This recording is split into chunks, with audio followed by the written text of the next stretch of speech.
Ate Sagade. Reporting for duty, Mr. President. Pinatawag niyo daw po ako. Yes, Sagade. Ricardo, traitor ka ba?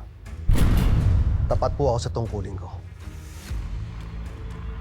Gusto ko makasiguro ang katapatan sa hanay mo. Kasama po yan sa tungkulin ko ang magsilbi sa presidente ng bansang ito. O, mabuti kung ganon. Makakatulong sa imahe. Lalo na kung ikaw ang tatalaga kong maging chief ng kapulisan dito sa Pilipinas. At alam kong bagay na bagay sa'yo. Ang 4 na estrella. Okay? Pero, Mr. President, marami pa pong mas senior sa akin. Ayoko may masagasaan po ako. Karte ako ng bahala sa kanila. Basta ako ang commander-in-chief. At alam kong bagay na bagay sa'yo yung 4 na estrella nakalagay dito. Mr. President, malaking responsibilidad po to.